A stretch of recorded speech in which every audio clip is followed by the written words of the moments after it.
Welcome to the Peak of Fiction podcast, the podcast where we dive into the very best movies, TV, anime, comics, and more to find the ultimate peak of fiction. This week we are doing a bonus episode on the very popular and much talked about Superman that just came out a couple weeks ago. So since it's a bonus episode, it's gonna be a little bit different. It's gonna be a little bit shorter, but we're gonna just talk about what we thought, what we felt, and go straight into a review. So with that said, how are we feeling about Superman? Actually, before we get into that, um, the director of Superman, of course, is James Gunn, with the writing from James Gunn, starring David Corenswet, Rachel Brosnahan, and Nicholas Hoult.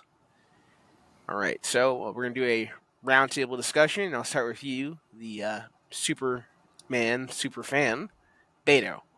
What do you Hey, feel? I'm the first one. Okay. Yeah, I think this was a great introduction to the DCU, and it is a great standalone film. This was my highly anticipated movie of the year, and at first viewing, I was a little bit skeptical but positive thinking. And then after a second viewing, it solidified that this was the greatest movie one of the greatest Superman movies I've seen so far, and this was one of the top of 2025 movies that I've seen. So I think this was a really great, entertaining ride from start to finish, with amazing performances and amazing writing, some great special effects, but overall, it was a super movie. A super movie, if you say. All right. I'm terrible at puns, if you haven't noticed. Well, I will agree. Superman 2025 was excellent. Um, it is like Beta. I think we both saw it. We went to the Amazon early screening. Yeah. So we saw it on I think like on a Tuesday.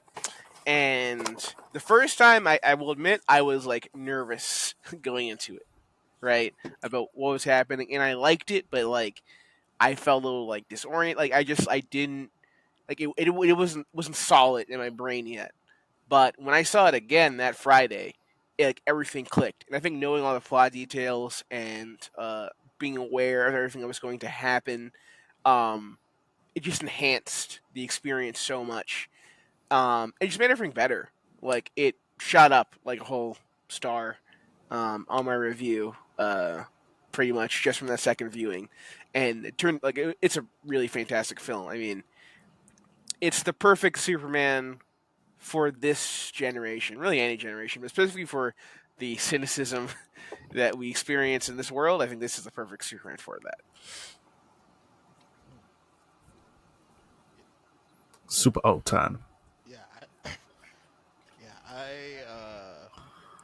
I've only seen this movie once, and I gotta say, after my one-time viewing of Superman 2025, I can confirm James Gunn did not jam, bruh. I'm telling Let's you, go. bruh. Gun did The not This gun jam. did not this jam. Gunn did not jam, bruh. This movie was gas, The bro. gun did I not jam is like, great. like Best line, name of the the pod. I love how he nailed the character of Superman so well, and like the fact that I love like nearly everything about the film. I think the visuals were great. I think Superman was great himself. I think the antagonist, especially Lex Luthor, Yeah, Lex Luthor. So is phenomenal. Phenomenal. Honestly, how he did Lex in this movie, I've bro, what he introduces Reverse Flash, that's gonna there's gonna be some Reverse Flash memes that might come to light. That's all. With how yeah. hard Lex was hating in this. Uh, Even the supporting side heroes, they didn't take away from the film, and they also had like a big impact as well. Especially Mr. Terrific, shouts out. He was like when Superman wasn't on film, I think he was like the second like best hero to like watch. And Guy Gardner was great, a great Green Lantern to focus on. Just his just his like kind of douchey esque persona.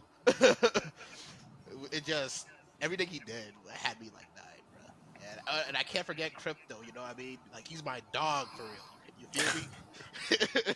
Yeah, crypto was great. Crypto's great. I That like was that he's like a very poorly trained animal Yes. that you have to deal with.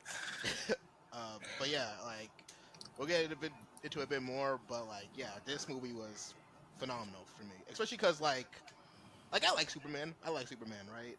But like, I wouldn't Do say he you? was like my top. I will get I there. We'll mean, get there. We'll get there. Let him cook, man. Let him I like cook. Superman, right? okay, I all do right. like Superman, right? What he's like, well,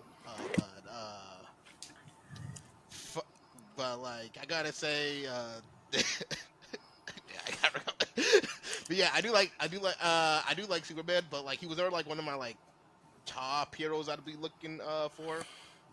Especially because I feel like in recent times a lot of like media kind of miss the point of him. But this was such a like an amazing film. This is one of my top movies of the year for sure. For sure. All right, great.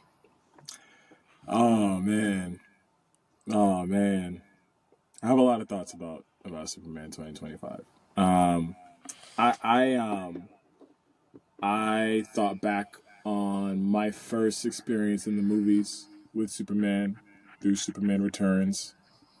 Thought on my second experience in the movie theater with the Superman movie, Man of Steel. This was my third experience in the theater seeing a Superman movie. Superman Returns had a very interesting depiction of Lex Luthor, Mm-hmm. with a very unique plan.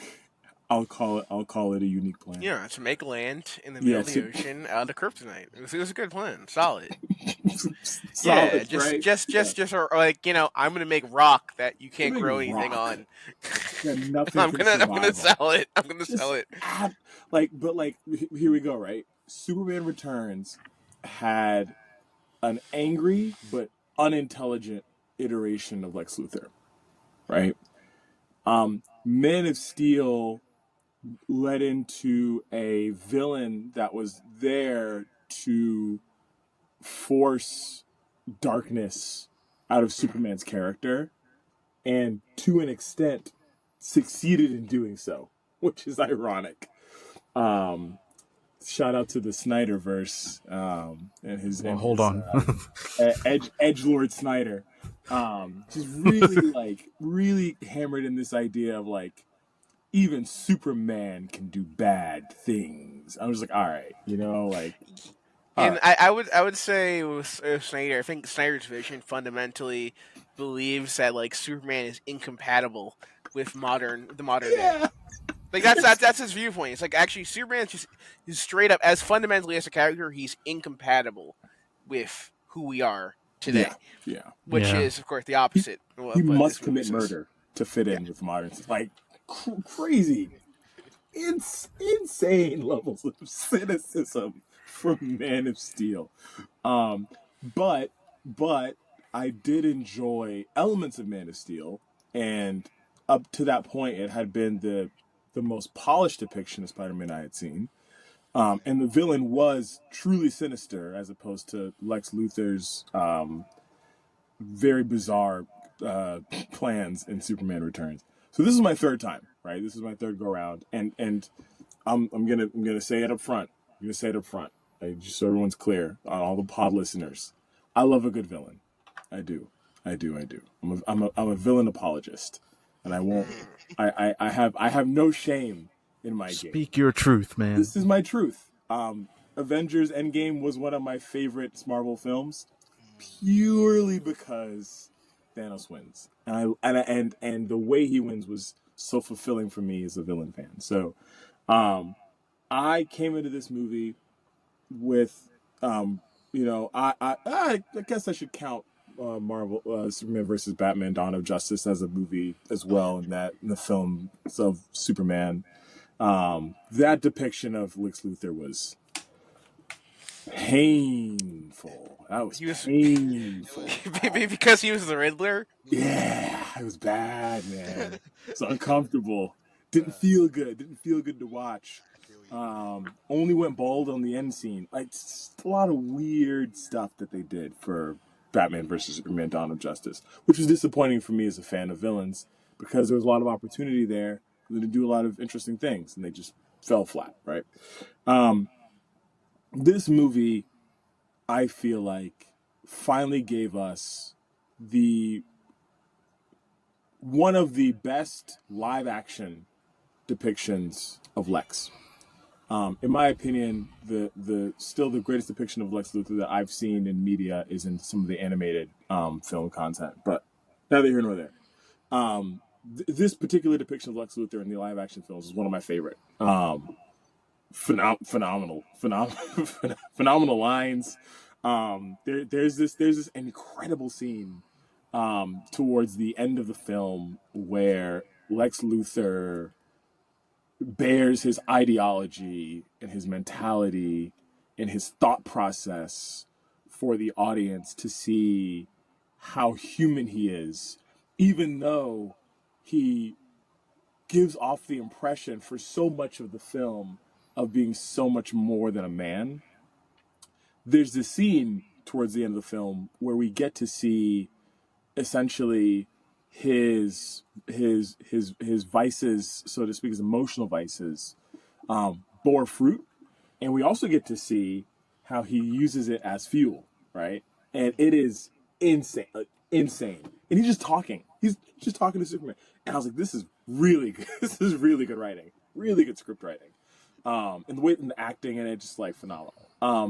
But the hero of the movie, Superman, he played the role really well. The story that was written, the way the other characters were incorporated, I feel like this film was very enjoyable to watch, which is something I can't quite say for the other films that Superman has been in that I've seen in theaters. I would say also the choice of characters that they chose for the film really helped to drive the narrative really nicely. Overall, I very much was impressed with this particular film. Excellent to all involved. All right. Somehow, we managed to do instant reaction without spoiling anything. I can't Wow. believe Superman dies in the end too. Right? It's like, Congratulations, everybody. Congratulations. Hooray! Yay for Hooray. So us. now we can actually say, from now on, we without getting into any details, we think we all agree. Great movie. Go see it if you have not seen it. Yes, And now we can strong recommended. actually talk about spoilers. And, Spoiler. go a little bit deeper into what we thought about that movie. Just talk about some of our favorite scenes or favorite bits. Um, for me personally, the Baravia Jahanpur plotline was really especially great. Now, this is not a political podcast. And in fact, I don't even watch television. I have no idea what's going on at any time. Oh Um, gosh. but I haven't touched a newspaper. just based on what I saw in the movie, right? Just based on the movie. There's no allusions to anything else. Just based on what I saw, right? I thought it was really neat that Superman cared about the people of Jahanpur, right? And I thought it was really neat that the Justice Gang saved the people of Jahanpur from the aggressors in Baravia. I think that was really swell. Okay? And the scene where the Justice Gang looks on the television and sees these atrocities happening, right? And then they feel compelled to do something, right? I think, that would be cool, right? I'm not saying there's anything happening right now. I'm not saying that. I'm not saying that. Cuz like I said, I don't watch TV. I don't watch TV. But you know, uh Notice his name is Bait, ladies and gentlemen. but Notice his I'm name is just Bait. I'm just saying as a person, right? As a person, right? I the people of Jahanpur deserve to be free. Um and it was good that the Baravian military was dismantled. And plus, seriously, I think that the scene where the child lifts up the flag, the Superman flag, and is asking for Superman to come, is very touching, extremely affecting, right? It- And you can tell these people, right, or most of them are civilians. There's a couple of people with guns, amongst them, but they're clearly outmatched by this much more technologically advanced military that just wants them gone.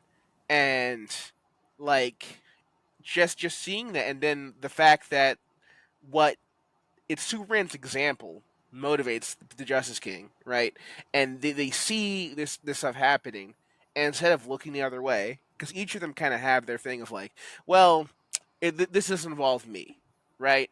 I don't get involved in politics. I don't, whatever. Or this is like a government issue, and people are saying, well, Superman, you can't just go into this other country and to do this, whatever, because it involves all these different things, right? And what I think this movie is so incredible and so powerful is it cuts through like all of that like discourse to just say, well, people are going to die, right? And if innocent civilians are going to die, then we have to stop that, regardless of who's doing what or who's on whose side, whatever. It's just that simple, right? And the fact that Superman's example is able to motivate the Justice King in order to do that, and that scene when they show up and they're just like flipping tanks and whatever is great. Um, I'm shook that the president of Bolivia, or prime minister of Bolivia, went out like that.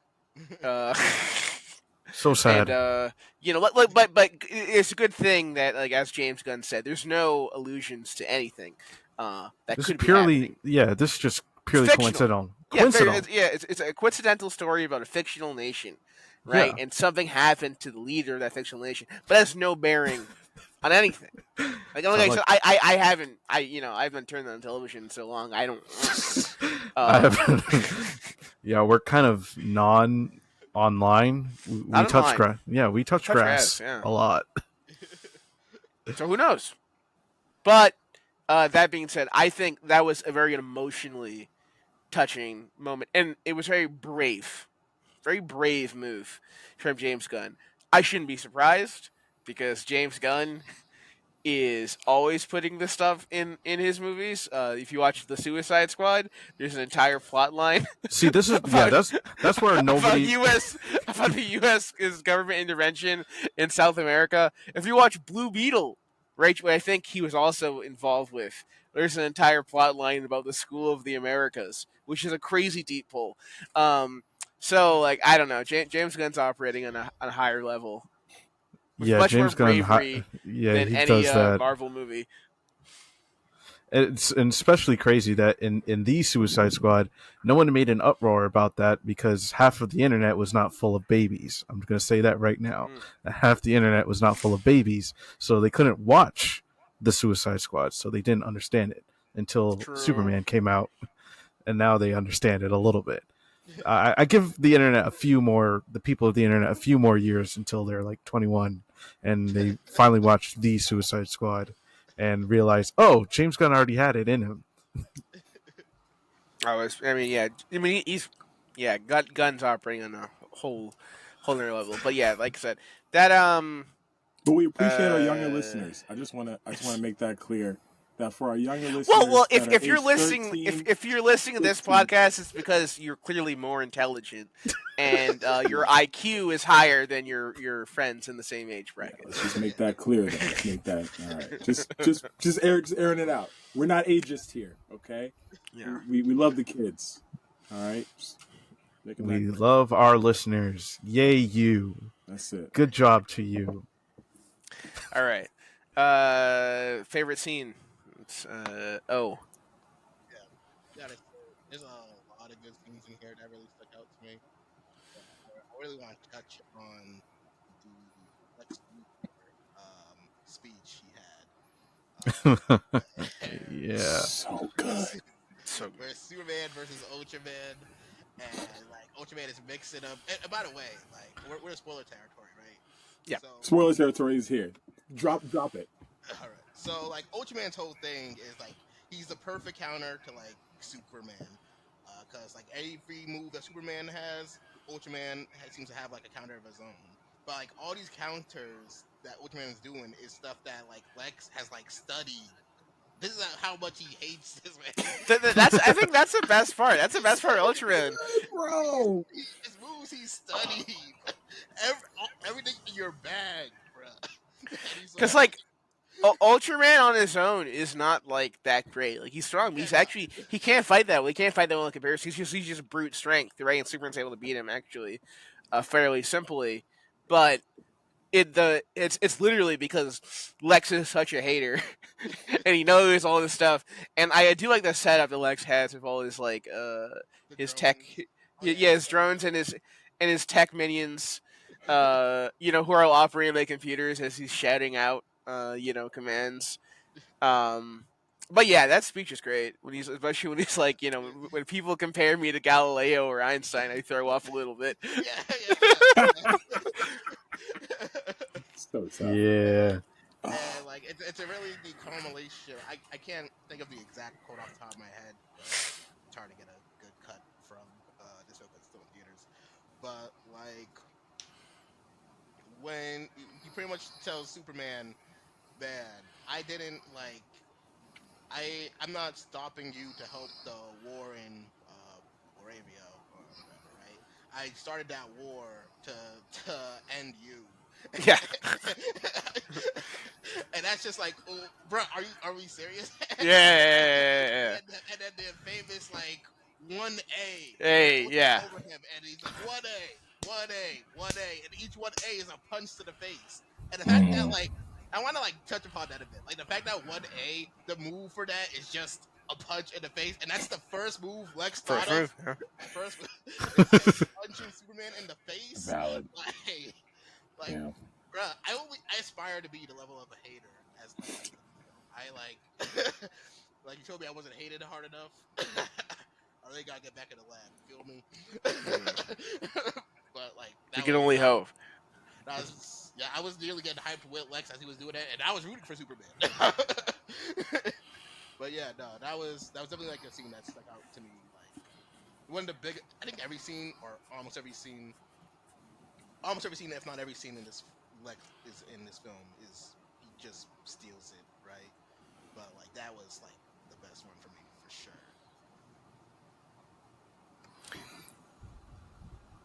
Beta. There were so many scenes. One of them actually was the conversation between Lois and Clark.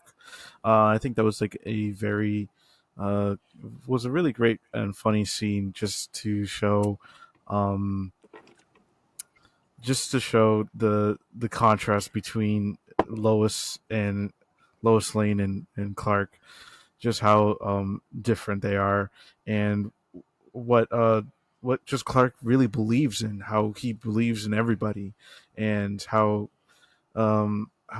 Lois is very distant, how she's so like questioning every single thing and very cautious. Even if she's a reporter, she's still cautious in just questioning things because um, obviously she's a reporter and human. So, but she doesn't have the power to do all the things to fix it.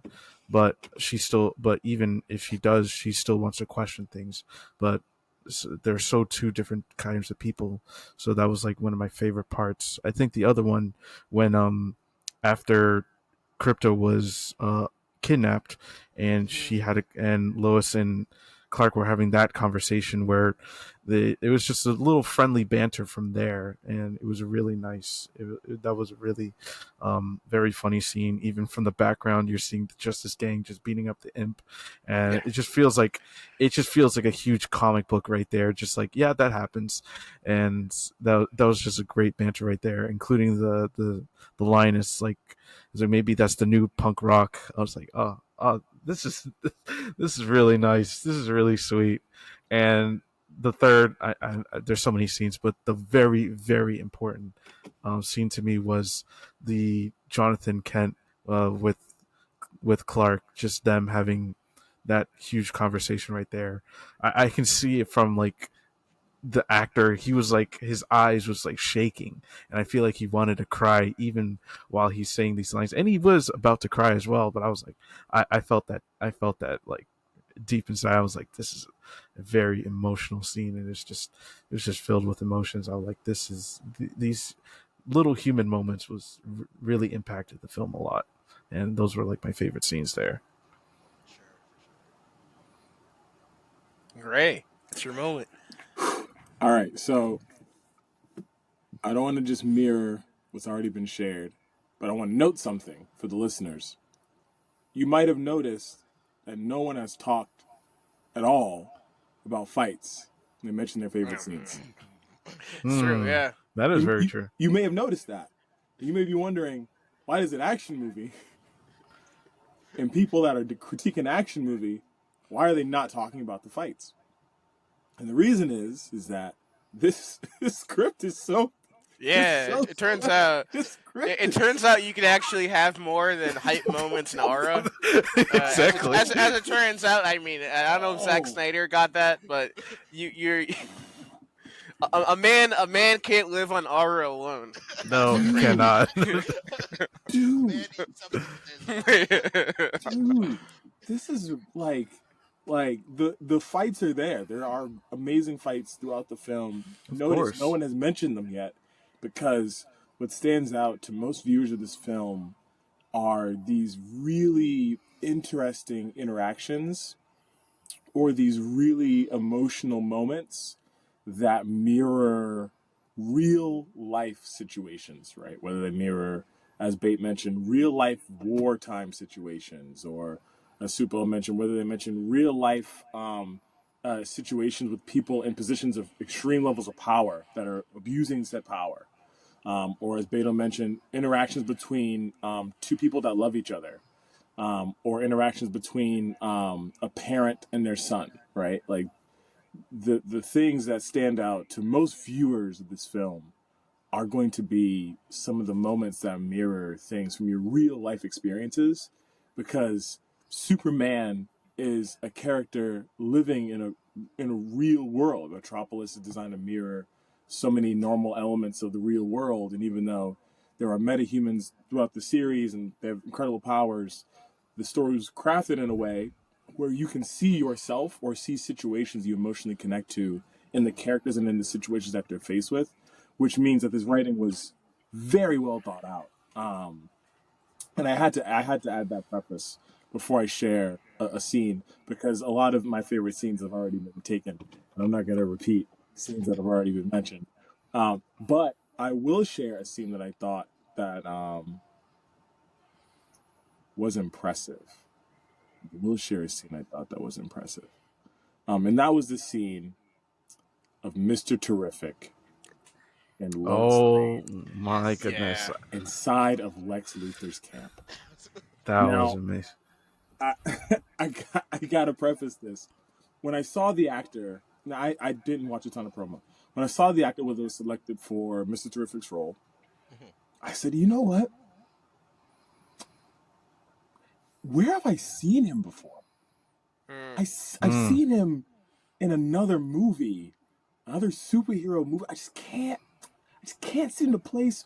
And then I saw a few interviews, and he was like, yeah, like I was in a superhero movie. I was in First Class, Mm. Yep.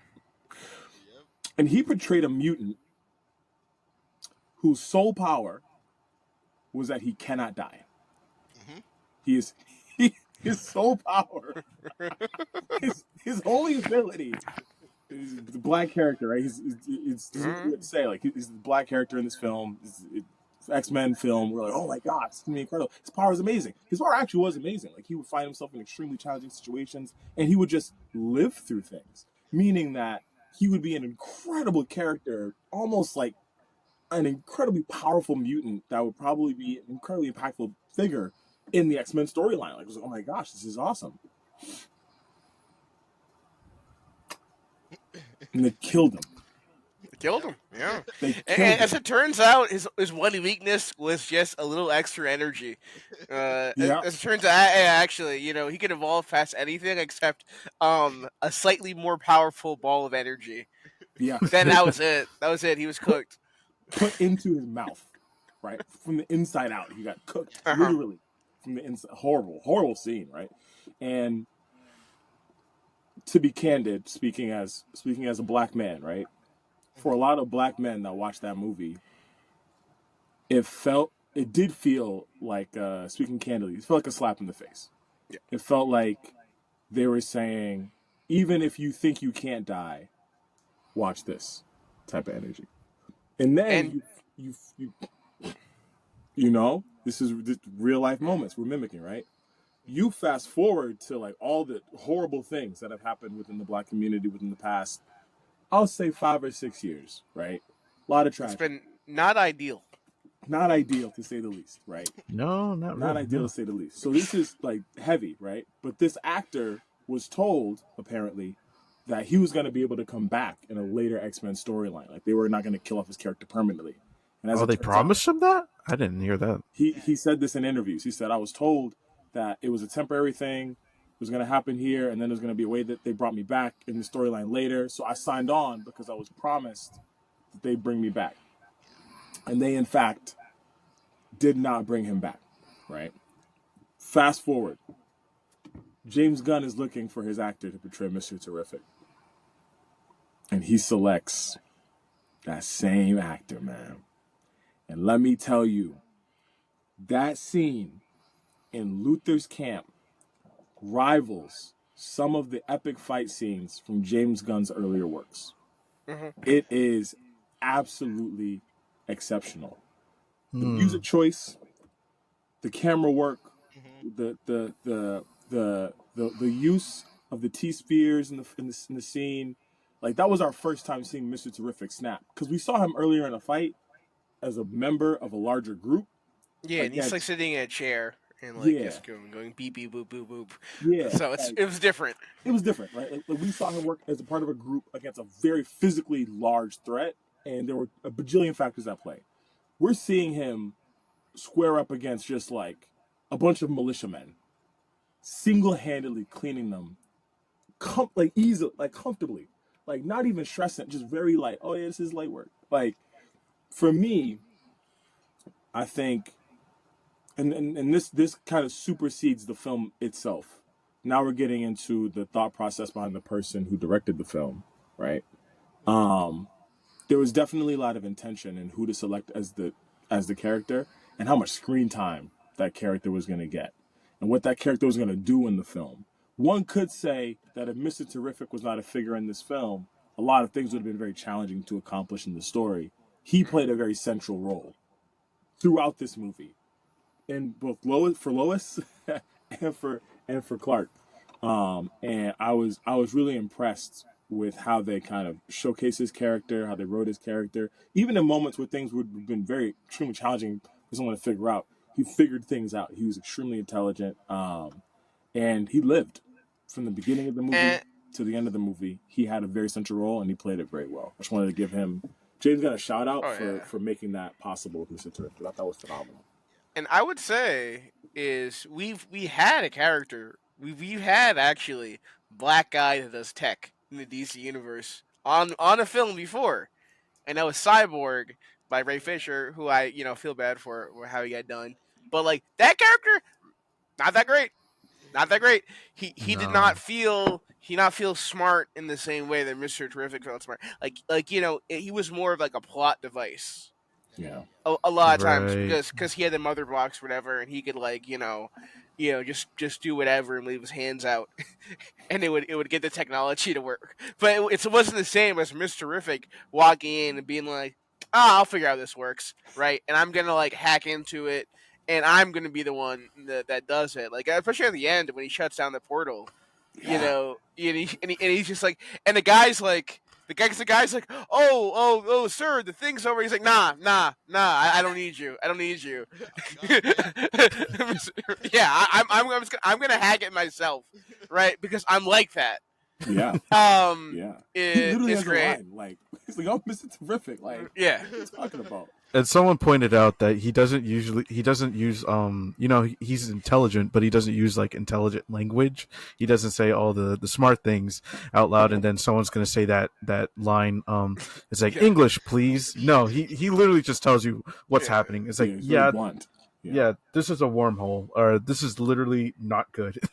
Yeah. We're And I would say Mr. Terrific was a character that, like, in my head, I always knew, like, of him because he would show up on teams, show up in cartoons, show up thing. I'm like, what's his deal? Like literally, I'm like, who's this guy? Like, I just felt like he was like a roster patter for so long because he would just be in something. I'm like, I don't know, bro. He has like the teeth, he has the balls or something. I don't know. Like, he's smart. Like, cause I think I saw him like Injustice or like different Justice League, and he'd just be a guy that was like there with like they'd be like he'd have his jacket that had like fair play on it, and he would Jacket is just tough for the record. jacket is tough. The Listen, jacket is Yeah. tough, but I'm bro. like.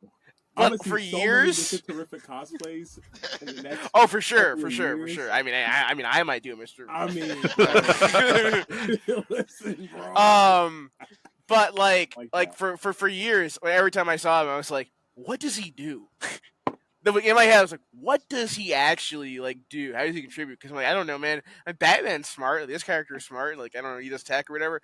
But like after seeing this, I'm like, actually, no, I'm a big Mr. Terrific stan now. Yeah. Like, I know what he does, and it's amazing. It's awesome. It's Right? terrific. And Some might say it's terrific. Yeah, it's terrific. Yeah. And like it turned me from like just being like, who is this guy to like I'm a Mr. Terrific believer. Yeah. And and I think that's what makes movies like so great. Is because like it can take these side characters and make you be actually this guy's awesome.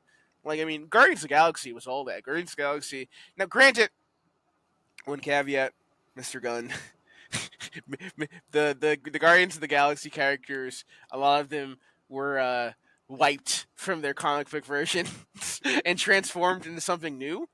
So I can't say as much of like taking like a side character and making it work, but like there's so many examples from like a movie where like, oh yeah, this side guy is awesome, right? Avengers did that with like Hawkeye, or the Guardians of the Galaxy did with characters like Groot or Rocket Raccoon are like household names now, which is crazy. Like, because like in the 2000s, that would be like a character that would be like a very obscure thing. You're like, oh yeah, did you know there's a talking tree and a raccoon? And people are like, really? Huh? Comic books are weird. Uh, basically. So it's always great to see like a lesser known character like get their shine Yeah, in something like this. yeah. And I just a little caveat about Darwin in the X-Men films. Uh, I think his ability actually did work in the films. You see, his body adapted and took him out of that movie and made him the greatest Yeah. like icon of Yeah, that was the evolution. That was the evolution. That's how he did it. But He realized actually I can't survive as a black man in the X-Men franchise. So I must transport my body for the multiverse somewhere else Has to ascend, you know what I'm to ascend. Yeah. That's real. but All right, let's get into the ratings.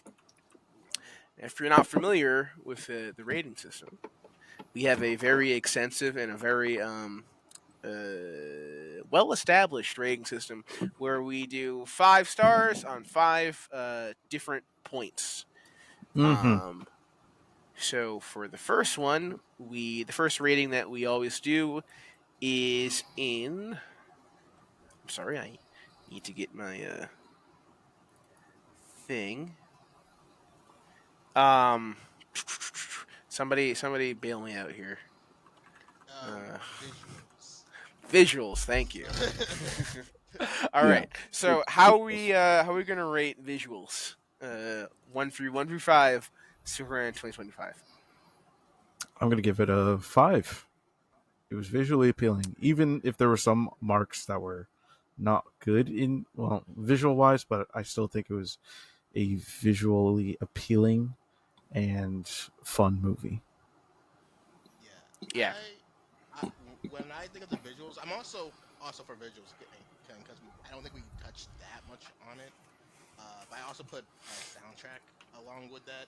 'Cause I think the soundtrack along with the visuals work very well. Yeah, because art See, design. I'm all I'm kind putting of soundtrack actually in the X Factor category. Oh, okay. But we can we'll talk about the soundtrack. We'll talk about the soundtrack in the X Factor, I would say. Oh yeah, okay. But yeah, I got, or at least off of one viewing of it, in the theater, I gave the visuals a 5. I didn't really have any fault with it. I think everything from this. I think the CGI was super solid. I think there was a lot of clean shots, like like when he's when Lex Luthor's what they call it, talons or Mhm. vultures, um, Raptors. raptors, Raptors. yes, were surrounding him, and he did that spinning Spin move move. and into the clean Superman S on the screen, bruh. Yeah. Yeah. James Cook with that. And the details that were put into the visuals to make you know that actually Superman is so concerned with preserving life, even of his enemies, Yes, right? yes. Because even in that scene with the Raptors, right when he's lasering Mhm. them, that could be interpreted, oh, he's just killing those guys. He's not, like, because you can see them fall, but you look and they're moving on the ground, and he's only sliced like certain parts Oh yeah. of the armor to disable it, but he's not, like, he's actively choosing to like target people, even if even like when it seems like he's just doing like a wild attack.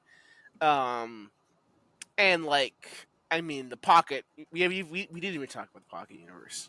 We didn't even talk Oh about the pocket yeah. The universe. I fucking mean, the universe. pocket universe, man. Pocket That, universe is yeah, crazy, man. yeah. It's That actually crazy. pocket universe is crazy. Actually, The anti proton river and the black hole yeah.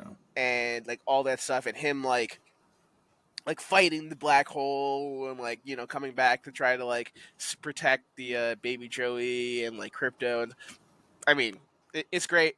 I can't think of one thing that looked off, Yeah. right? Which you might say, oh, was that like? But like nowadays, that's actually there's a lot of movies you look and go, ooh, at a visual effect. But yeah, it looked great. It has really good art direction. Oh yeah, yeah. So I love how bright it looks, and how colorful the city of Metropolis is. so it's a 5 for me. Yeah, 5 for me as well. All right. No one else is gonna critique. I'll critique. No, I'm playing. Hey, go off. Go off, Let's man. get down Tell to them. brass tacks, boys. No, Let them know it's a 3. let them know. Nah, I mean, like, so there's a few scenes that I think would have been challenging artistically. Mhm. Um, I think the scene with the monster would have had a lot of CGI. Would have been a bit challenging. I think the scene where he's getting nanobites like Mhm. in his mouth and through his Oh yeah. nose was a very Oh, that's a. challenging art scene. I think some of the flight sequences were a bit challenging. Um, and I would say that despite those, and yes, the pocket dimension for sure. The pocket dimension for sure. The river with all the pixels and all the things, like the movement, things disintegrating. Like, let's call a spade a spade. CGI sometimes is not as good as it should be. It's just not as good as it should be. But I can tell that, um, for lack of a better phrase, no expense was spared to really make this film look as good as it did. Um, Even things that were extremely small. I saw it in IMAX. If you haven't seen it in IMAX, you haven't seen the movie. Go see it in IMAX. Yeah. The reason I say to go see it in IMAX is because IMAX is going to scale that up for you to see some of those smaller details a lot more clearly. Um, the intricacies in those scenes were absolutely phenomenal. The fact that Superman's eyes turn red when he uses laser vision from the soreness, or like just like so many like small nuances that were just really smart. Everything was nailed. Bravo, James Gunn. Art design was on point. All right. What's the number? 5. 5. All right. Mm. Okay. So next up is what, characters? Yeah.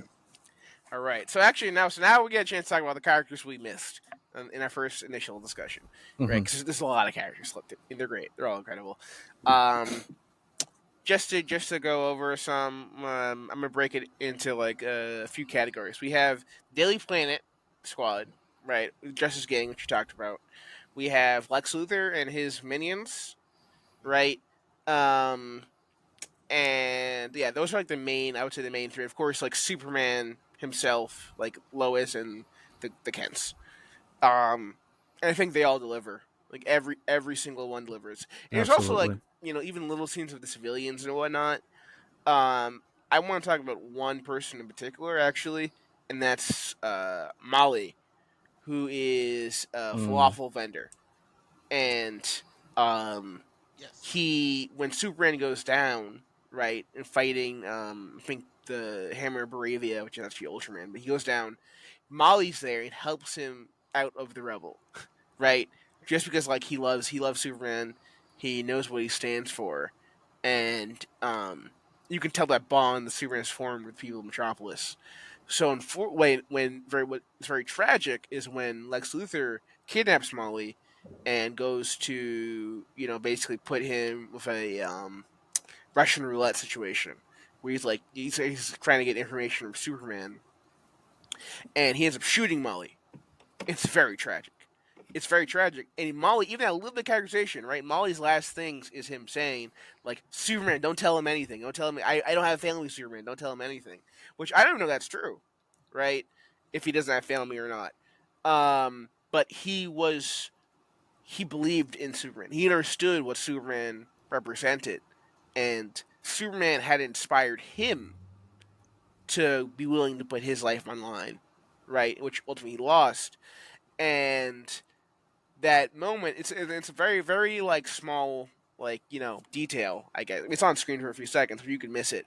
But at the very end, when the robots, which another great character, is like all the little robot guys that are in the Oh yeah. Fortress of Solitude. I don't know where they come from. I don't know Superman. I don't know, but they're there. But he's reading a newspaper. Then on the front page story was written by Clark Kent, and it's about Molly and what a great guy he was and his sacrifice. And I think just that it shows so much for that one small character. Shows so much about Metropolis, Superman, Clark Kent, right? Like all these factors wrapped up in just this very very small performance. A guy who's only on screen for a couple minutes, and is like a tertiary like side character. Mhm. Um, and yeah, that's just I think my takeaway. An example of like the characters in this film were really great. So it's like a 5 for me. Yeah. Yeah. I also agree with that. I think the characters, like, I can't really even think of like a weak or a character that I'm like, they could have done a bit more. I think they probably could have done a bit more with Hawkgirl, I would say. But even then, like, Hawkgirl still like the fact like when she's carrying the Baravian president, and he's just like, oh yeah, Superman doesn't kill. He's like, I ain't Superman. It dawns on her. She's like, "Wait a minute. You think I have this moral code?" Like Sorry, sir. that's great. That's great. That was phenomenal. I love that. Yeah. Girl, she But dropped him from that high up. yeah, he's like, Superman ran you up against a cactus, bro. You don't know what she about to do, bro. But yeah, no, I He really warned like. her. He warned him. He warned him. Superman Yeah, warned truly, him. truly, like Superman gave him an easy out, and he couldn't take it.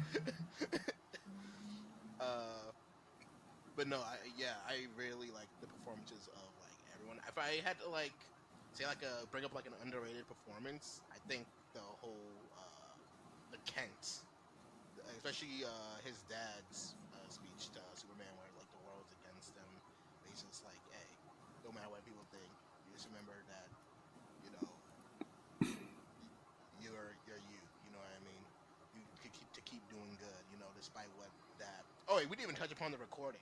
The recording is Yes, We it's did very important. not touch upon the. There's a That's a twist. big. Yeah, I would say yeah. There's a big twist in the lore of Superman. Like, and I think a lot of it hinges on the fact that like Superman, the movie like kind of opens after because we get this opening with the explaining some of the world, some of the details, the fact that metahumans have been around for a while, Superman's been around for 3 years, and he's trying to heal in the Fortress of Solitude. Um, and they put on a recording. The robots put on a recording because it soothes them of his parents, and they do the like like oh we love you, more than heaven itself. We sent you to Earth. You'll be strong, right? You can be hope. Da da da da. Right, but after that, the recording is like disrupted. You don't know what they're going to say, It's a damaged right? And recording. so when Lex Luthor and the engineers show up in Fortress of Solitude and they hack into it, right? They're able to do the rest of the recording. It turns out the rest of the recording was Jor-El wilding out and going on his Andrew Tate uh, spiel about how Superman's a high value male. So he should have a he should have a harem of women to carry on the Kryptonian legacy. Like, get them all, black, white, Asian, Hispanic. It don't even matter. Yeah, Like, yeah. just get up the numbers. It turns out the rest of the recording was like, my son, you must stack paper and get women. My son, don't let the haters pocket watch. Only you can bring back the swag that was Krypton, my child. Who tells them There's- to dominate humanity? Like, Just take over, crazy. It's wild. Which is a wild second half based on what the first half said.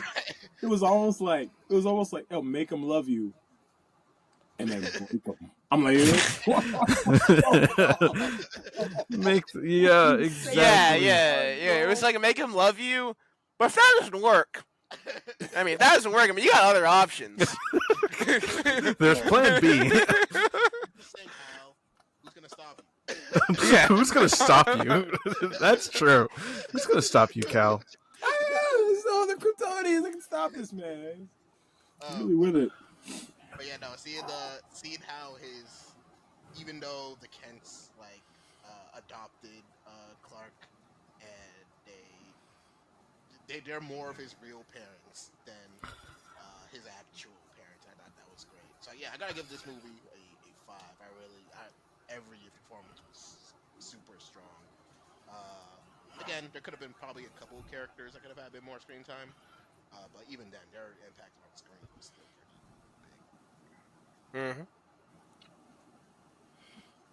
Beto? Okay, yeah. I think it's been said mostly from everyone here that the characters were great. There was not like the attention was given to every single one of them. I would give it a 5. Each character brought their 8, was well balanced, well taken care of, and they showed exactly who they are. They were not in a way they were evil because they're evil. They have their choice on being against or with Superman, and they're not all in a way speaking in HR. So this was a huge difference from a lot of different superhero movies, and it showed who these characters are and who they are in this universe, and it was amazing just to see the whole thing. So each character was great. Specifically, just the Kents, Superman, Lois, Jimmy. We've not talked about the GOAT, Jimmy The Olsen. goat, Jimmy Olsen. No matter what anybody thinks, Jimmy Olsen. He's living Joel's Yeah, he is. he's If only Jimmy Olsen was their son, they'd have no problems. That'd be the If mission. only Jimmy Olsen. That's the irony there. The thing about Jimmy Olsen is, even though he's like the Rizz-Lord, he doesn't want to be the Rizz-Lord. He's like burdened by being the Rizz-Lord, because women would be like, "Wow, Jimmy, he's so hot," and he's just like, "Oh, I guess." Damn, I really wish I had that power. It's like, oh yeah, okay. The subplot he has with Not really, no. Eve. Don't. No. You lost your attraction to the women, but all the women gained all the attraction for you. You'd be like, well, this is not so great. Chip Skylark. The subplot with Eve is pretty good, bro. and It's really funny. Yeah, because you think Eve is like kind of an airhead at the beginning because she's taking selfies and whatnot, but the thing about he's actually much smarter Yeah. than she lets on, Yes. because it's because at first she's like because when she wants to get back at Lex and she's trying to help Jimmy out, so she sends him like her message out before she gets captured, which is a bunch of selfies. And you're like, oh my word, what's this? If they're just selfies, right? Because she's been taking them all movie, right? She's like, oh, I'm gonna take a selfie, right? But it turns out the selfies were perfectly placed and strategically done, so evidence was in the background of every single one, which is Mad wild. calculated, bro. And while the Lex just did not foresee this. I mean, okay, Lex, I know you're a genius, but like, why are you letting people have cell phones Yeah. in your evil layers? What are you Yeah. doing? Yeah. What are you doing, dog? Yeah. That's She like, didn't know. come on. He thought she was just some dumb, some dumb I'm just saying, like Lex. I mean, I've ever seen like The Wire, but that would not fly on any Barksdale crew. Okay, Yeah. they know no cell phones, no Yeah. communication. You're not gonna tap in. But yeah, she was like doing strategic selfies of like all this information and reports and whatnot, uh, just so she could like send them to Jimmy. Because I think at some point she's like, actually, yeah, this Lex guy's just evil. It dawned on her. But I don't want to break up with him because I don't want to be sent to the pocket dimension prison. um, but yeah, and speaking of the pocket dimension prison, we're also going to quickly talk about some of the Metamorpho, Yes. another great character. Like Metamorpho was great. Yeah. Great. He they could have kept done a calling lot him the more. Element Man, which was They annoying. did continue to call him the Element Man, to the point where I started Yeah. calling him the Element Man. And that's okay, because if you've only seen the movie and you lack other comic book knowledge, sure, Yeah, he's the element man.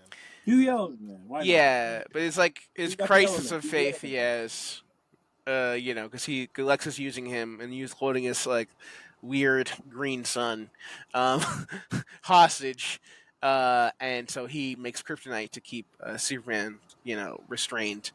Um, but after Molly dies, and he had their breaking point, and he realizes actually no, this is good, and like he's like, well, Superman, could you really save my son? Because Yeah, he's kind of defeated. He's kind of defeated. He doesn't even want to talk to him because he's like, "There's no way. I'm done. It's all bad." But he believes in Superman. He also is inspired by Superman, believes in Superman, and that bit where he makes a son, Mm-hmm. like he just uses his powers and just makes like a miniature sun. The power of Superman is crazy.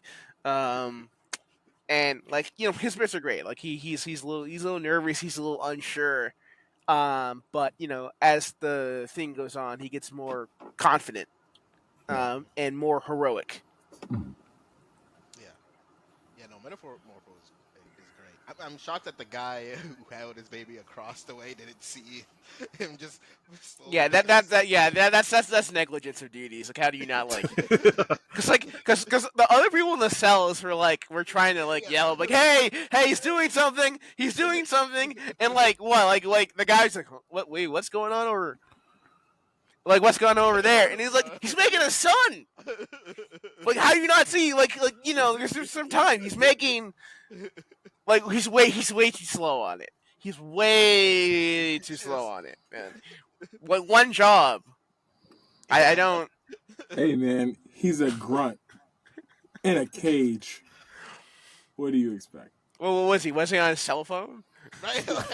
So Was he Was just there for the whole time? Was he playing like Candy Crush? Candy Crush on the Pocket Dimension? He's got good Yeah, was he service. playing Candy Crush and didn't notice that Metamorpho was making a son? I don't know. It's kind I'll of never warm in know. here. What's going on? Yeah. Woo. turn around a bit. Ridiculous. What's going on here? Oh man. All right. So next we have writing and dialogue. Which Hold on. Oh yeah, you I didn't haven't give. given my take. You've not given your take. boy. Nor has Beto given a number for characters. Oh, I thought I did. I said How do 5. you get 5? Okay. Yeah. All right. So. You good to go. All right. So, as I mentioned earlier, I'm a villain apologist, right? Mm-hmm. And something that's important for me is not just that the heroes are written well, Hmm. but also that the villains are written well. That's facts. Of And course. it's important. It's important, right? The threat has to be serious enough for the story to make sense, right? Um, and I'll be very candid. Lex Luthor and Kingpin are in my top 5 villains of all time. Mm. Mm. Um, and the reason they're so high is because they're able to calculate so many steps ahead of their opponents, and they're extremely strategic, and they have little to no oversights when they're planning things out, right? And even in a situation where the hero in their stories, whether that be Spider-Man or Daredevil or Superman in Lex Luthor's case, is able to thwart the upfront plan, most times they have a contingency plan for the contingency plan for the contingency plan, and things end up working in their benefit regardless of how bad things turn out, right? um Lex had no plan B in this movie, and and as Superman was beginning to win, it kind of turned into like a snowball. Like things just started to like roll, and then Lex had Mm. no plans, no way to stop them. And then the snowball got so big, it literally crushed him at the end. Right? Like it was like a series of multiple oversights. He didn't notice his girlfriend taking selfies and thought it was weird where she was taking the selfies at.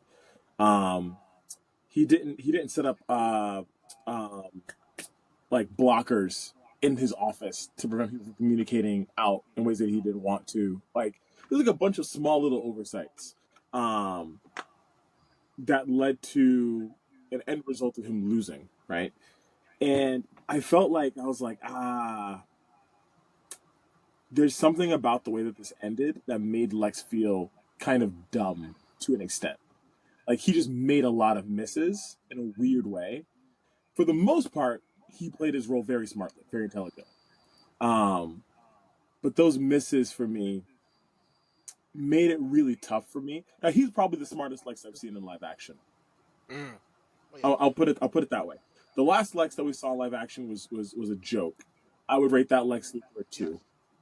Yeah. The Lex and Superman Returns, not way better. I probably rate him a 3.5. This Lex is probably the closest that I've gotten to animated black man Lex Luthor from the cartoon. Who, when you watch the animated series, whether it be the TV show or the movies, he's good. He's Yeah. smooth. He's suave. He's intelligent. He only loses his cool in moments where Superman would be the only person to see. But for the most part, he's very in control of his rage and of his emotions, and he ekes them out to craft his plans. This Lex Luthor was a bundle of rage, almost from start to finish. He had very little control of his emotions, and for me as a viewer, I know it's weird rating a Superman movie based on Lex Luthor. I'll be honest, the heroes were written beautifully. Superman, probably the best Superman I've seen in a while. But the Lex Luthor makes me knock it down by point 0.5. Okay. Unfortunately, See, All right. I have to give characters a 4.5 on this one. I if I could just, I can see what you mean, right? However, for me, right, I feel like the oversights that you brought up, they aren't because I didn't take it as because Lex is dumb or he didn't like account for it. I mean, he didn't, but I think it's more so because his ego is so He's high. too proud. Yeah. He's too proud that he wouldn't notice it or he didn't like put it in block because he's so single focused on this one thing, and the one thing is taking down Superman, and he wants to be the guy who brings down Superman. So like I could see why like in his brain where his ego's like going like over the top, why he would like not notice Eve taking pictures or Because not. he thinks Eve is too dumb. Yes, yes. Like he's literally like, yo, these people. Honestly, he thinks everyone is too dumb. He thinks he's like these people. These He people underestimates everyone in yes, this film. these He people will does. never betray me because, like, what would they do? I'm literally Lex Luthor. I'm a billionaire, playboy, philanthropist. Playboy. Yo, equating Lex to Tony is a choice. It's a like, choice. like, bro, if I say jump, they ask how high. You know, I'm that big, bro. But so like he wasn't accounting for like anyone to like backstab him, which he probably should have. But like, I can see why it wouldn't dawn on him to do so. And I would say even in Lex Luthor's and the cartoons and stuff, I think his biggest one of his biggest obstacles is like ironically he flies too close to the sun. Right? Yes. He'll get himself in some predicaments because he bites off more than he can chew. Because he's like, well, I can pull it off. Why, man? I mean, I'm so smart. I can pull. Like when he got merged with like Brainiac or whatever. I think in the Justice League cartoon, Yeah. right, where he felt like, oh, I can handle it. He could not handle it. He could not handle it. But like he does that. He does that. Like, he'll do something where he's like, well, I mean, I got it. And I think this is a perfect example because he was pretty collected, for most of the film. Like especially when he walked into the Fortress of Solitude and he was like straight R farming, Yeah. um, and Early in the when film, he like was very early in the cool. film, Yes. and like even when he kidnapped this dog and Superman bursts into his office and he is like so cool, calm, and collected, and he's goading him on. Um, like all that stuff works. He's pretty. It's just when things are going wrong and he starts like crashing out, like then he starts getting sloppy. Yeah. Which for me, I understand for you of the perspective, but for me, that is like my favorite part of a well calculated villain is when things go wrong and they start getting mad. I love Mm. I love it. I love it. Eat it up every time, man. What happens to Kingpin? What happens to Lex?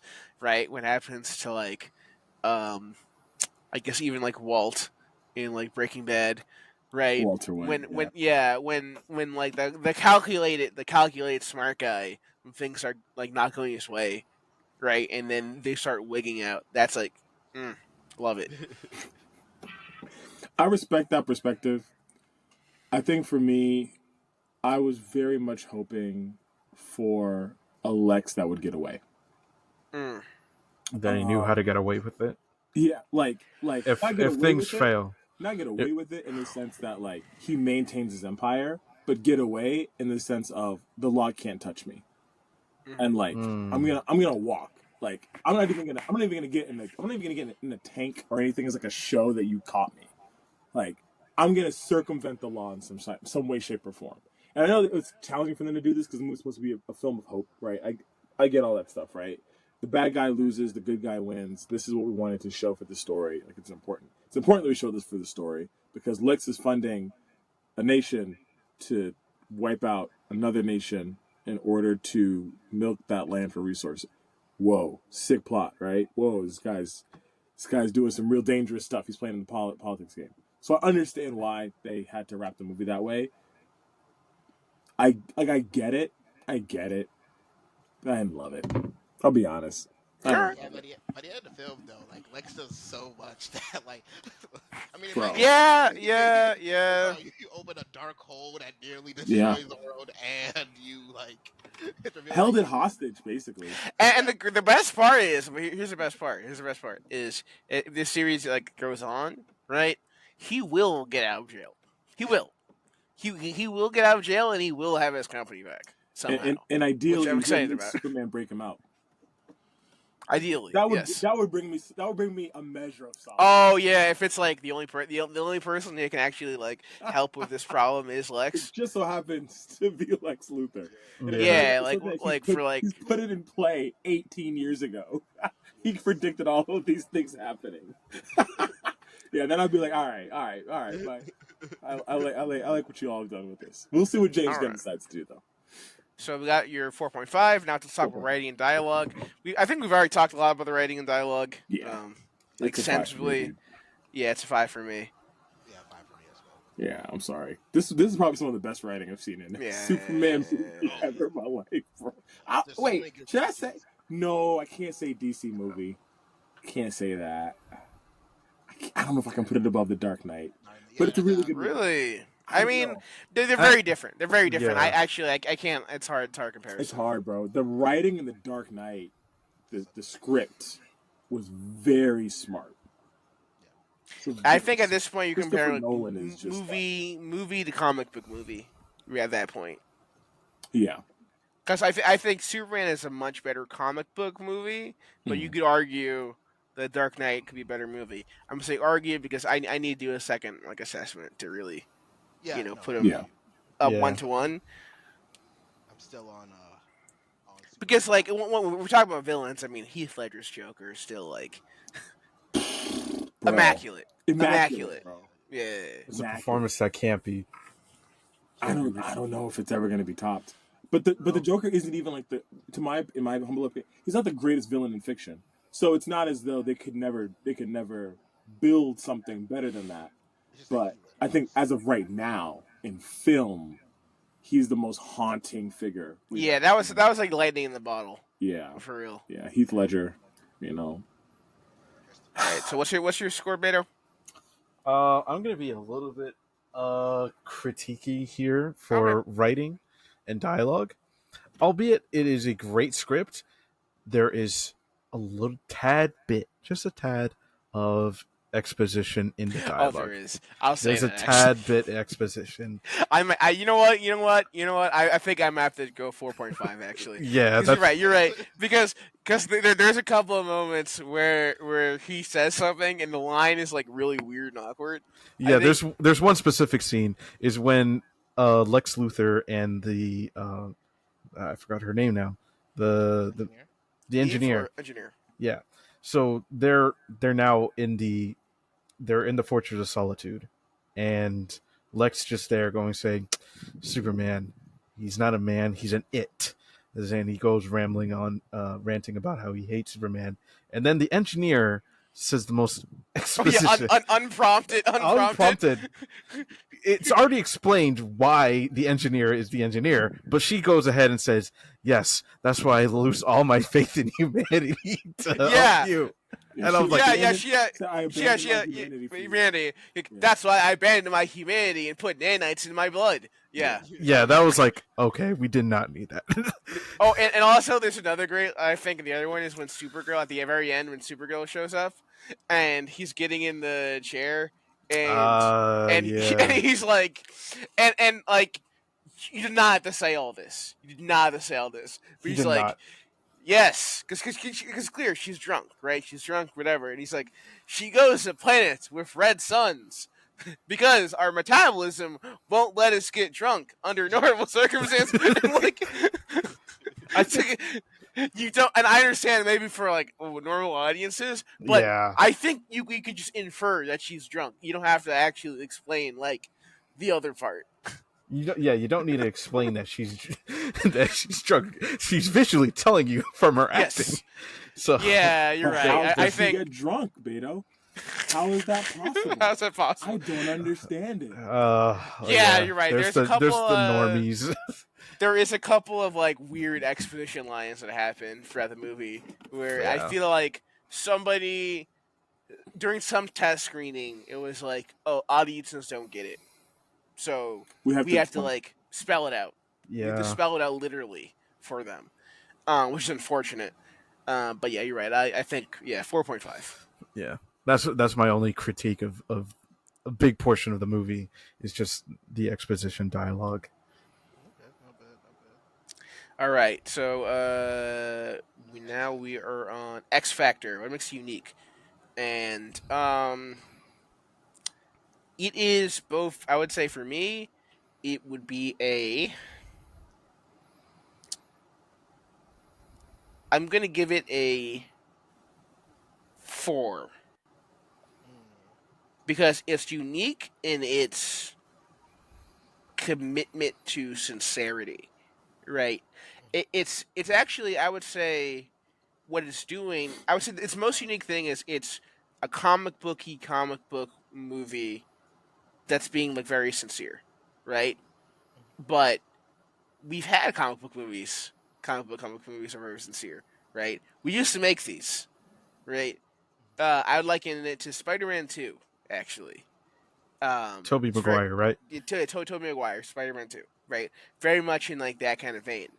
It's just that we stopped making them, right? Because everything became very referential or gritty or like sarcastic or kind of like the Marvel style where nobody takes anything seriously, right?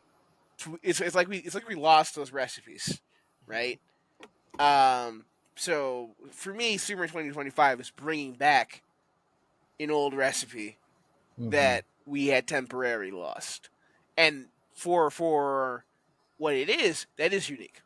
That is unique for right now in 2025, but like it has been done We've had, before. yeah, yeah, that's true. Yeah, no, I agree. Like I'd also give this a 4. A bit about what you said. But also I was stuck between 4 and a 4.5 because like I think because I was also kind of comparing this to other Superman films we have. And I know in like recent times, the Superman films we've had, with the Snyderverse, and I had never seen Returns, uh, but You're not missing much. yeah, I heard. uh, but the but like this to me, this movie definitely has passed those in both how the character is portrayed and also the story as well. But if I were to compare it to like the original Superman, I'd probably still go with this, right? But like it's not so like vibe wise, I think it's not as so different from the first one. And plus, I think what knocks it down a bit for me, as much as I really like, I really love this movie. But if there's one thing I gotta say that they should have improved on, which I think one that Superman one does well, or even like Superman and Lois does well, uh, is they should have focused a bit more on Clark Kent better than Superman. True, true. Uh, there wasn't a whole lot we got with him, and I think it, not having Clark Kent have as much to do in this film, it's like having a Spider-Man film, but Peter Parker isn't on screen. I mean, we gotta see how he balances between the alter egos and see uh, him in that more clumsy, timid role as Clark. Because most of the film, he is just Superman. He is the Superman. Uh, and that's why I would give it like a 4. I just think we could have I focused a bit think more you on want to talk about the music a little bit. Oh yes, the music. Music is great. Music is great. The soundtrack, they were cooking. I don't. Who was the composer for this? Those I love with, but yeah, they were. Junkie XL. That's a joke. That's a joke. It was not. It was not Junkie XL. It was. Let me pull it up on my screen right here. Da da da da da. Um, but who was the? I will find this out. yeah, no worries. But John whoever. Murphy and David Fleming. All David right, Fleming, John Murphy, yes. John Dave Yeah, Murphy Fleming. and David Okay, Fleming, yes. yeah. They They cooked. yeah, they cooked, bro. Like I I will. swear, I every will play a small snippet of it of that glorious theme that yes, remixes both the old and the new. yes. But yeah.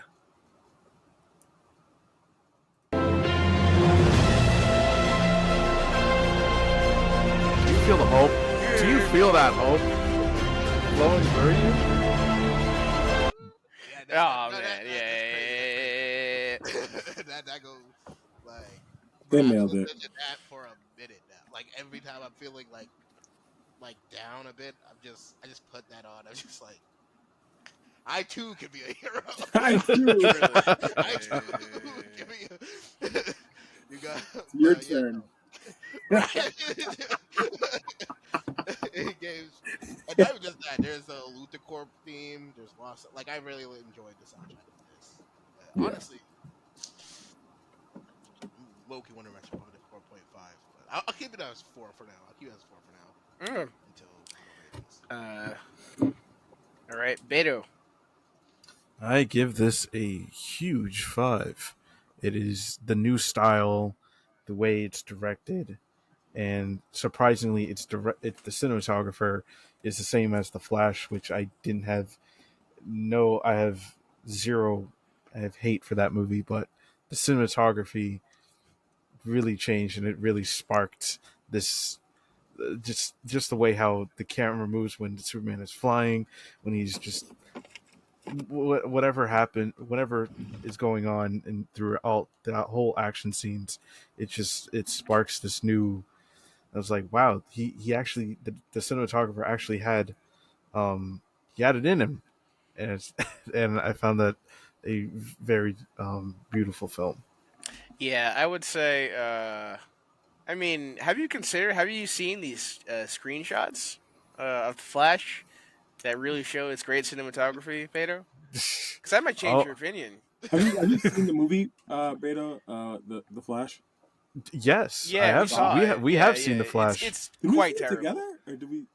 It's possible. Probably. Maybe. I don't. I just had hate flowing through I me. saw that. Yeah. We would have been chatting for a while. Yeah, That yeah. So movie had some stuff, man.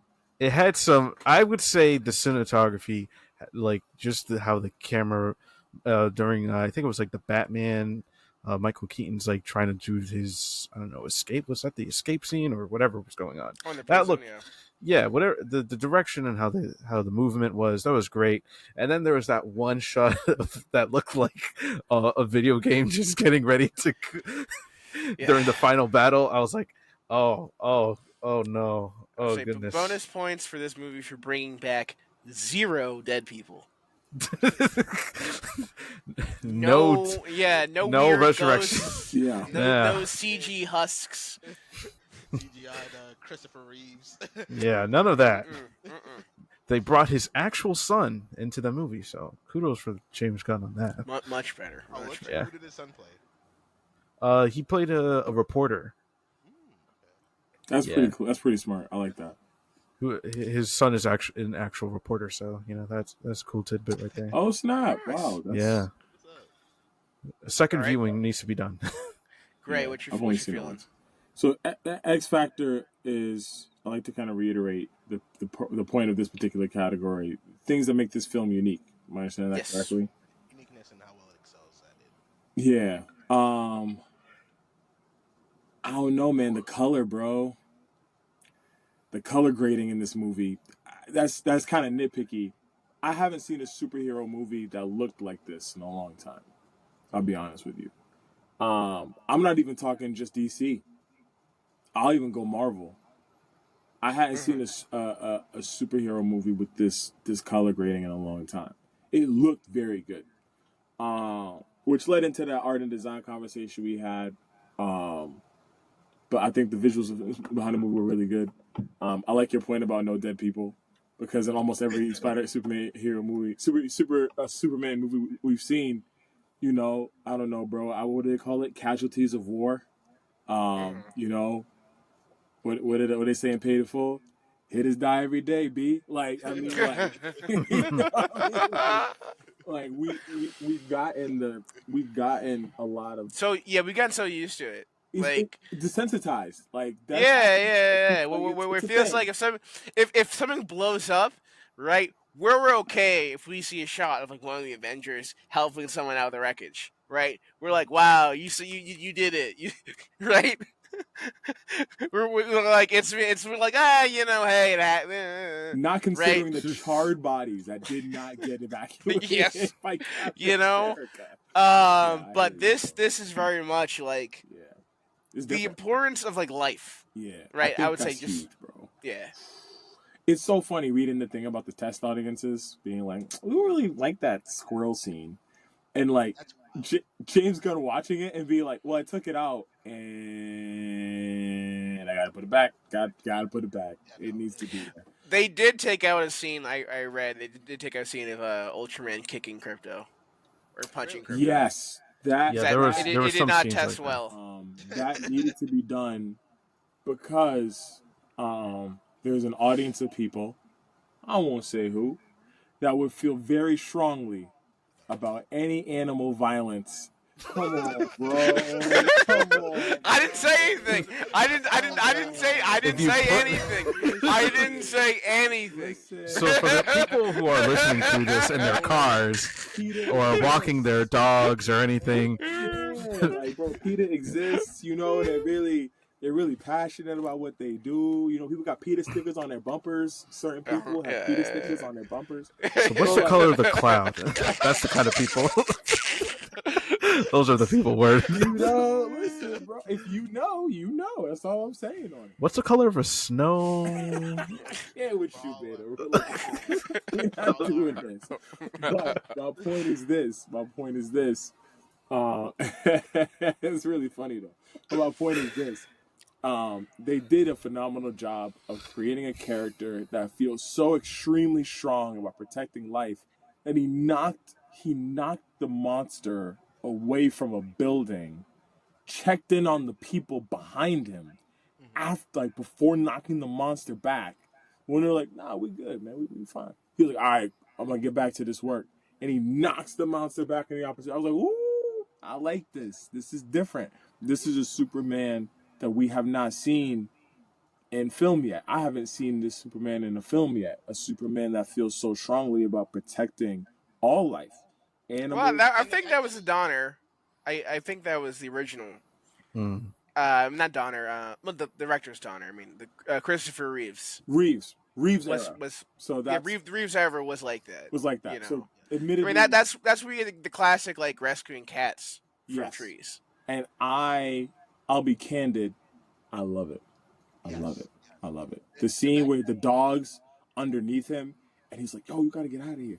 Dog's just like, "Nah, I'm gonna bark right here." And he literally like ices the ground under the dog and like slides it onto the tree. Like, get out! What are we doing? Oh, this is great, bro. This is phenomenal. During that fight scene. Oh, sorry, I didn't mean to tell you. Nah, you good, bro. And the fact that during that fight scene, he's also like trying not to kill the monster as well. Yes. He was trying to save the monster's life. That's super valid. He wanted to protect even the things that were meant to harm him, which is an extreme view of protection of life, but it demonstrates how Superman feels. He's like, "I'm strong enough that I can figure it out. Like, I can handle it. Like, even if the things meant to harm me are alive, I'm not worried because I got it under control." And I just felt like that was so cool. It was fun to see a hero that felt like that, because I feel like I haven't seen that, like Bate mentioned, we haven't seen that since Reeves. How many decades ago has that been, bro? Like, I would say I throw in like what we mentioned before. I throw in like Toby Maguire Spider-Man. Like a Superman. Okay, I'm speaking like, specifically about Superman. Yeah, but Superman. I understand what you're saying. Yeah. Like Spider-Man is also, but here we are again. Your friendly neighborhood Spider-Man. He's a character that's built his brand on just helping, being a neighborhood guy. Just wants to be helpful, right? Like, if you play the games, you know about the cat Spider-Man. Like, the same concept of like, "Oh, this is the bodega cat, bro. The bodega cat got a Spider-Man outfit on." Like we get to a point where this character is just such a normal person that cares so much about normal everyday people that he feels a strong sense of protection over these people. And that's really what Superman was given, although one could argue he is far stronger than the depiction of Spider-Man that we've seen in most media. Like, Superman is next level, and he still feels the same way, right? He feels like, I just want to protect people from my neighborhood. I want to protect people, and the Earth is my neighborhood, right? Not just this little location of Metropolis. The whole planet is my neighborhood because I was sent here to treat the planet like my neighborhood. Like, that's what I believed my mission was. I think that X Factor was really cool. Another thing, I'm adding in a bunch of X Factors. Art was my first one. Protection of Life was my second one. I think something I haven't seen a ton in film is them creating such a stark contrast between Superman's blood family and his chosen family. I feel like we've never seen such a dramatic difference between the two in film. At least I haven't. I haven't seen that in film before.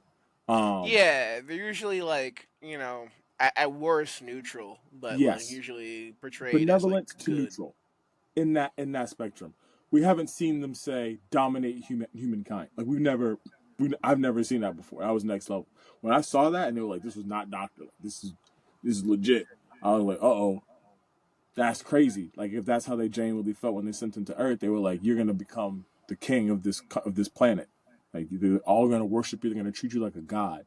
He was like, "I don't want that. What are we talking about?" So then his pa, you know, put his arm around him and said, "Listen, man, you get to choose who you want to be. You're not forced to fall in line with what your blood parents said you have to be."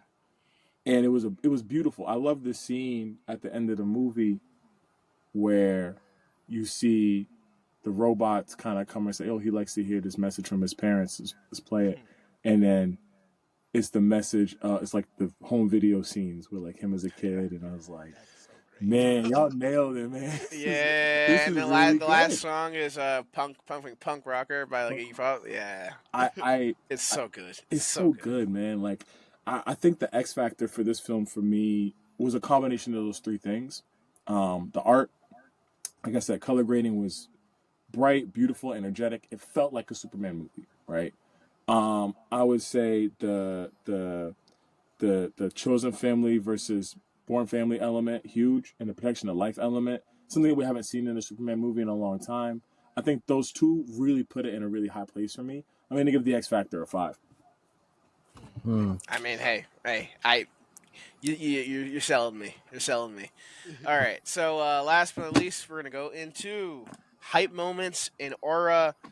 I mean, that's an easy Easy five one. for me. Easy 5. Easy five, You got to bruh. name the What's hype moment though, bro. You can't just say that. Okay. Tell us All what it right. All was. right. Tell All us what right. it So was. we even talked about a lot of like different fight stuff, but like one, I'm a highlight when Lex Luthor touches down in the Fortress of Solitude, right?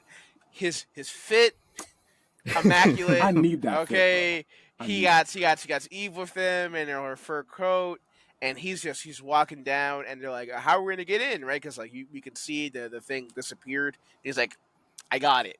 Right? Pops up, door opens. Right? And at that point, you don't actually know how You don't know. how he's doing, how he's Yeah. pulling it off. Turns out Ultron was a clone, but he's doing that. He's walking in, and you get this great scene where like the engineer and the Ultraman are just destroying the robots, and Lex is just walking. Yeah. He just in like like there's So like calm. action. There's like a blade going like Yeah. an inch from his head.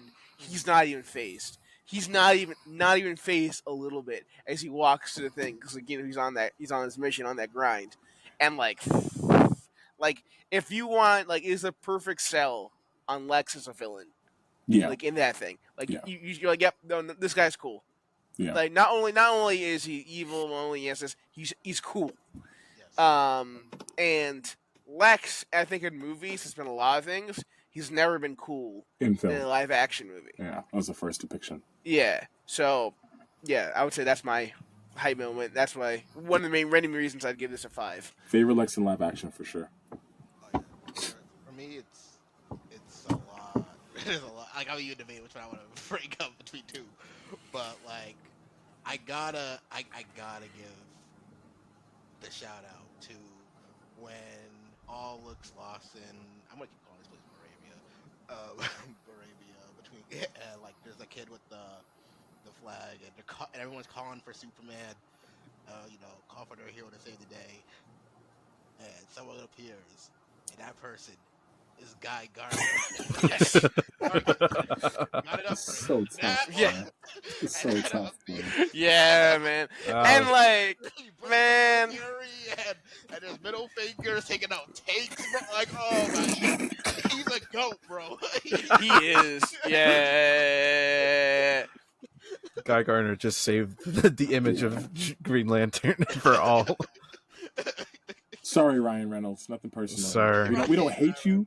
Your depiction of Deadpool was smooth, but this Green Lantern's so much cooler than you, bro. I'm so sorry. Not even close, bro. Oh man, but yeah, no, I was great. The Justice League, Justice Gang is. is helping everyone else too. Hot Girl does kills the president.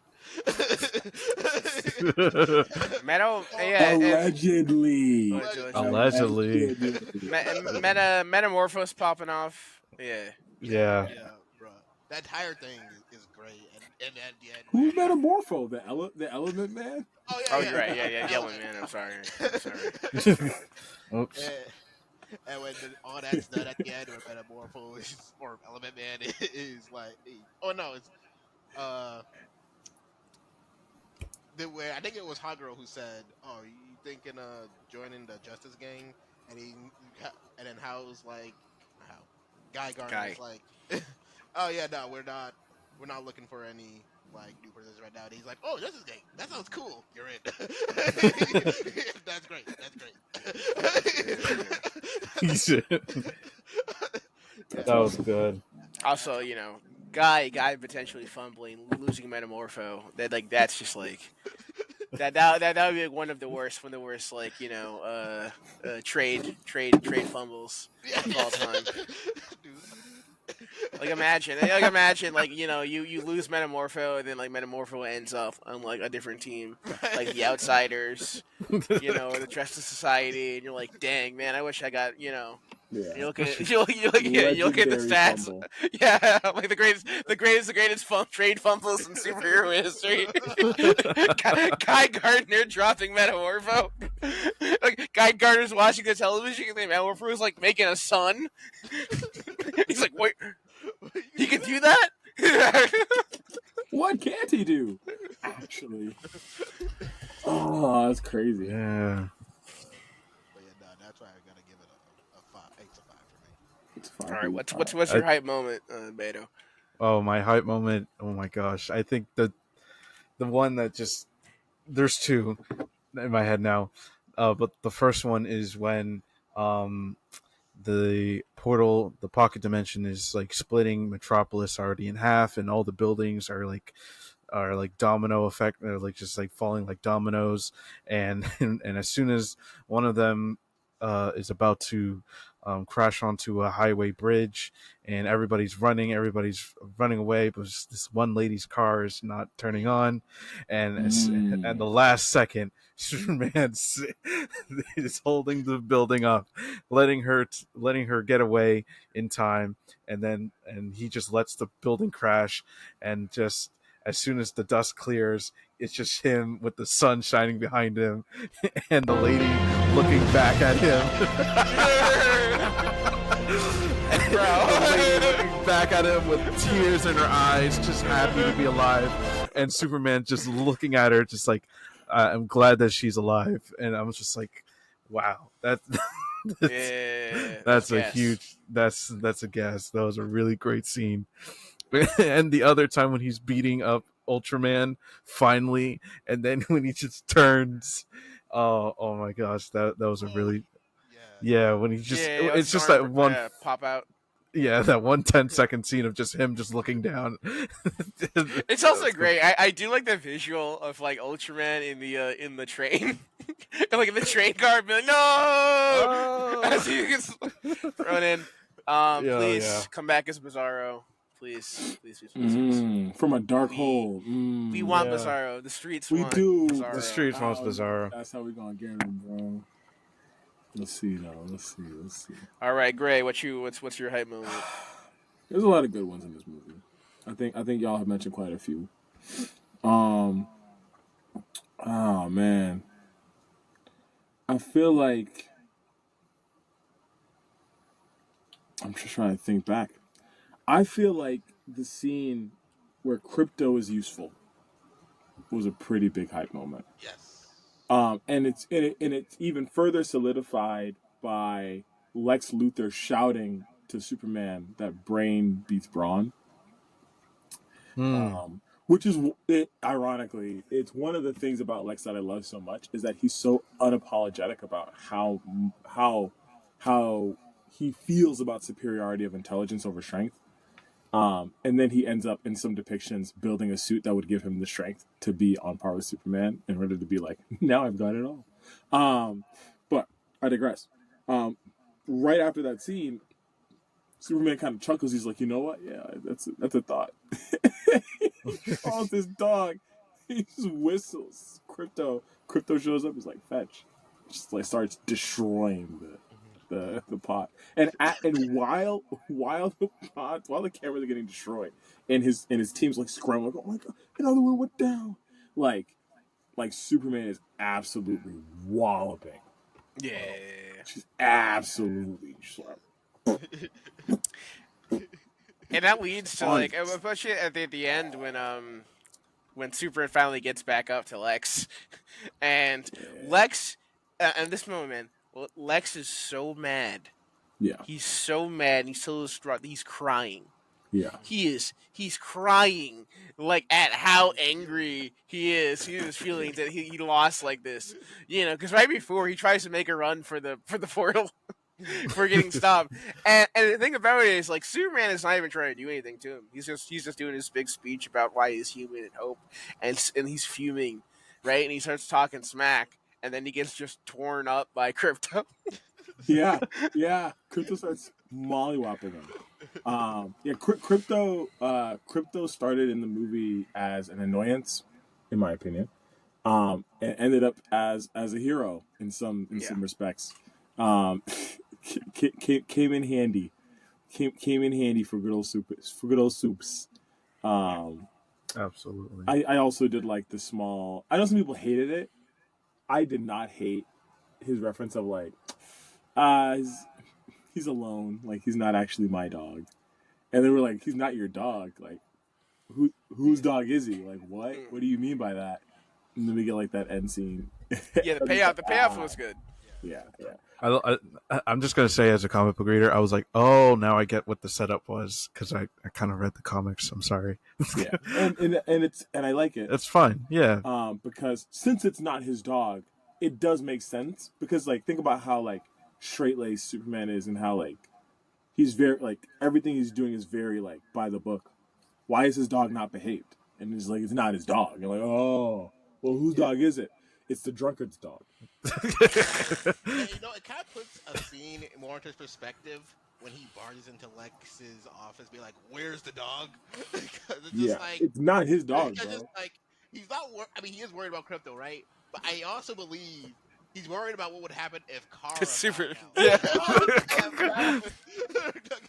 He's like, "You don't know what you're doing, bro. Please, where's the dog? Please, it's just a dog." It's just a dog, yeah. Drunk Kara showing back up and finding out that Lex has kidnapped her. And Lex is not ready. Lex is not ready. Bro, He Lex- spent all this time for Superman. Lex will get whooped so bad by Carrie in like 2 seconds flat. He has no counter. Post that. He has no defense, right? He thinks he does. He's getting cooked because he's like, Supergirl, and then like she just flies in and just like smashes him against the wall. It's like, well, I thought you were Superman. No. She will only ask once. Where is the dog? I wasn't raised on Earth. I thought that was a pretty high moment. The crypto scenes with the drones, leading into Superman beating Ultraman. For me, that was a pretty high moment. It was a moment that made me feel like there's a reason this character's in the movie. Because for a little bit there, I was like, is the dog just here because it's a dog and they just wanted to have a dog in the movie? Like, I know Crypto from the animated series, but it didn't feel like he had a place per se, other than just a disruptor. So I'm happy that they built anticipation for the moment, and then the moment sold. So that was a good thing. Oh, rating! I gotta give it a rating. Yeah. Because the other moments in the movie I thought were also really good. Like Crypto, I thought was one of my favorites, but Lex was definitely that Lex scene. I think was a top level aura moment. I thought him going up into the sun to relieve himself of the nanites, top level aura moment. But there's some really good aura moment. Mr. Terrific in the scene that I mentioned earlier, like in Lex's camp, with the music and everything, top level hype moment. I was freaking out. I was like, oh, look at him go! I feel like they just had so many, and they all felt really good to watch. I just can't give it anything other than a drum roll, please. No, I'm playing. I was gonna. 5. Yeah, I'm gonna give it a 5. All right. Well, time to tally up your scores and do the final calculation. I can tell you my number for the review is 4.7. It's pretty high. This might be the highest one we got. I would agree. Yeah. This might. Try. I can put a little. Well, once you tell me all your other scores. Oh wait, got whoops. A 4.85. Okay. 4.9 for me. 4.9 for Gray. 4.9 for Beto. 4.9. So. Okay. We got you, leader. 4. Let's get the. We have a trouble. The official Peak of Fiction rating for Superman 2025 is a 4.8. Woo! Well deserved. Which I believe Sir. puts it above. Shout out to Corn Sweat. I'm doing the Shout out to rating. That is the highest rating that we've given so far. Nice. So Well so deserved. far our order, and this order may be a little Mickey Mouse, but what can you do? We will do a reassessment. Okay, I promise we'll do an end of the year reassessment. But currently we have the very top: Superman 2025, Godzilla -1, Marvel Civil War, Speed Racer, All Star Superman, and Iron Giant. That ranking sounds pretty spot on to me. I'd probably move up Iron Giant personally, but hey, Oh well, that's just me. What are you putting it above of, Super? He wants to put it above Speed Racer. Speed Racer. He loves the fact that Speed Racer got so high. I should have been harsher. That's the thing. I should have been. I'm like, you know what? It's his favorite film. Let me look at it. Wow, you gave him a pass because he likes it. Wow. Let me look at it through the eyes. The game was played. A pass for liking The game was played. Hey, I gave him a bit. That's what it is. That's what it is. It is what it But I would say is. this, Superman's well deserved, and I said it once before, and I'll say it again now. James Gunn has done the impossible. He made All-Star Superman good. So. Oh, yeah, there it goes. There we go. Thank you guys for coming by. Yeah, thank you for coming by. Well, after much review, after defeating many pretenders to the throne, squashing the various rebellions in the House of DC, it's very clear James Gunn indeed has the mandate of heaven. His kingdom shall prosper for many years to come. That's funny. We should just let James Gunn just take over all superhero films at this point. Yeah, not all. Next step. Just don't want not a all. Batman movie. Sorry. Also, James Gunn, if you're listening to this, incorporate Matt Reeves' Batman into the Superman universe. Please. Robert Pattinson, David Cornswet, come on. And also James Gunn. I do want that. Yes. And also James Gunn, can you please get off the internet? We just hide in silence. We don't need other statements. The movie's out. The movie's out. Yeah, just stay quiet. The internet is just babbling. babbling. Work on the next one. Yeah. Okay? Just work on the movies. Just work on the movies. If I got something to say to him, I'd say, James Gunn, if you need anyone to be in your movie, bro, I'm right here. I'll do anything. I'll play anyone. Please.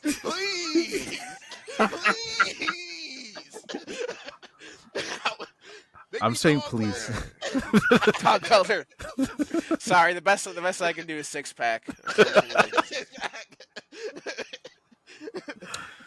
All right. Well, thanks everyone for stopping by for another great episode of Peak of Fiction.